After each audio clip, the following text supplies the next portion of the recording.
मित्रों नमस्कार। 31 मार्च सन 2017 घंटी बजी और आपके यहाँ डाकिया आयकर विभाग से धारा 148 की नोटिस लेकर खड़ा है। आगे यह नोटिस धारा 148 के तहत कर निर्धारण वर्ष 2010-11 की क्या करें, कैसे उत्तर दें, कैसे समझें इस समस्या से, कैसे निपटें इस समस्या से, आइए देखते हैं।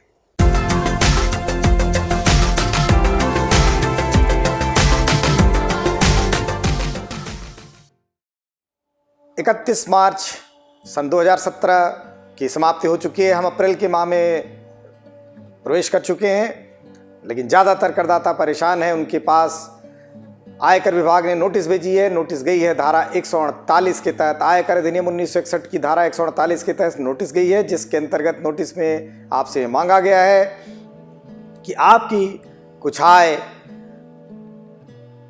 कर निर्धारण वर्ष 2010-11 यानी कि फाइनेंशियल ईयर 2009-10 की कुछ आय छूट गई थी। उस पर संबंधित आयकर विभाग आपसे कुछ जानकारी हासिल करना चाहता है। इस संबंध में आपको धारा 148 में नोटिस भेजी गई है। प्रश्न यह उठता है कि धारा 148 में नोटिस आ गई है तो अब क्या करें। घबराइए नहीं, धारा 148 में नोटिस भेजी गई है। इसका मतलब आयकर विभाग के पास ऐसी इंफॉर्मेशंस हैं जिसके तहत आयकर विभाग को यह मालूम है कि संगत कर निर्धारण वर्ष जिसकी नोटिस आपके पास आई है, उस वर्ष में आपने या तो रिटर्न नहीं फाइल किया है जबकि आपकी आय टैक्सेबल थी, या आपने रिटर्न फाइल किया है लेकिन कतिपय आय को आपने अपनी इनकम में शामिल नहीं किया है, या आपने अपना रिटर्न फाइल किया है लेकिन साथ ही कोई हैवी कैपिटल या रेवेन्यू इन्वेस्टमेंट किया है, अर्थात लाखों या करोड़ों में आपने कोई कैपिटल या रेवेन्यू एक्सपेंडिचर किया है लेकिन आपका रिटर्न सपोर्ट नहीं करता है।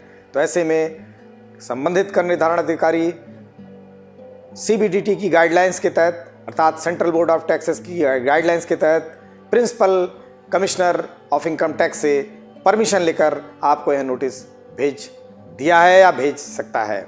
अब ऐसा नोटिस आ गया है तो आप घबराइए नहीं, उस संगत वर्ष की कर निर्धारण वर्ष की फाइल निकाल लीजिए। अगर आपने रिटर्न फाइल नहीं किया है तो धारा 147 के तहत, धारा 148 में जो आपको नोटिस मिला है उसके जवाब में अपना रिटर्न 30 दिन के अंदर कर निर्धारण अधिकारी को बनाकर समुचित रूप से, उचित रूप से बनाकर फाइल करें और उनसे अनुरोध करें कि यह जो रिटर्न फाइल किया गया है उस रिटर्न को नोटिस के उत्तर के जवाब में रिटर्न मानकर एक्सेप्ट किया जाए। कर निर्धारण अधिकारी उस रिटर्न के समर्थन में आपसे वो सारे दस्तावेज, cash book, ledger, bill, voucher, खर्चे के सारे पेपर वगैरह आपसे मांग सकता है और उसके बाद वो रिटर्न को प्रोसेस करेगा।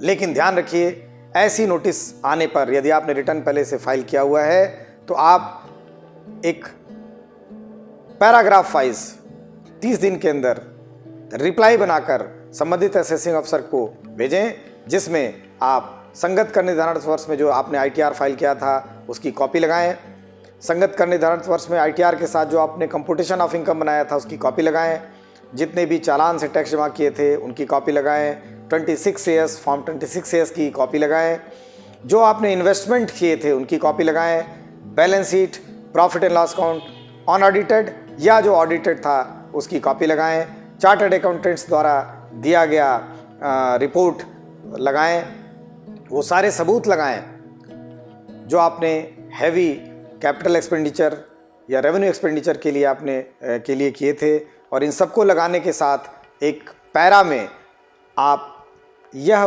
प्रश्न करने के लिए स्वतंत्र हैं कर निर्धारण अधिकारी से कि आपको धारा 148 के तहत ये नोटिस क्यों दिया गया है।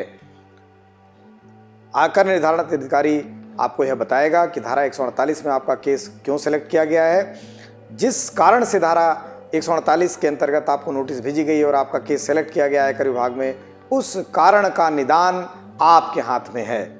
जितने जल्दी, जितने सुगम रूप से, जितने भी सक्षमता के साथ अब सारे पेपर्स, डॉक्यूमेंट्स आप अपने असेसिंग अफसर को प्रस्तुत कर देंगे, उतने जल्दी आपका केस संपन्न हो जाएगा।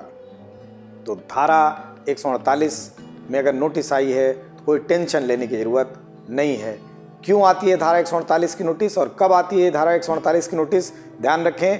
पहला, यदि आपकी किसी संगतगत वर्ष में आय 1 लाख रुपए या उससे अधिक की छूट गई है एसेस होने से, तो आयकर विभाग 6 साल के अंदर कभी भी नोटिस आपको भेज सकता है। और यदि किसी भी संगतगत वर्ष की आय, संगत कर निर्धारित वर्ष में आय 1 लाख रुपए से कम की छूटी है, तो ऐसे में आयकर विभाग 4 वर्षों तक कभी भी नोटिस भेज सकता है।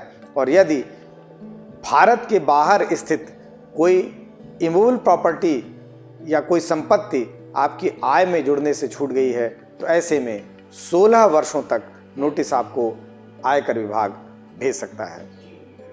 तो मुझे पूर्ण विश्वास है कि आज का वीडियो आपको जानकारीपूर्ण लगा होगा। धारा 148 धारा 147 की कुछ जानकारी मैं देने में आपको सक्षम हो पाया। इससे संबंधित और भी विस्तृत जानकारियों को जानने के लिए देखते रहिए हमारा वीडियो। आज के लिए इतना ही। धन्यवाद। नमस्कार।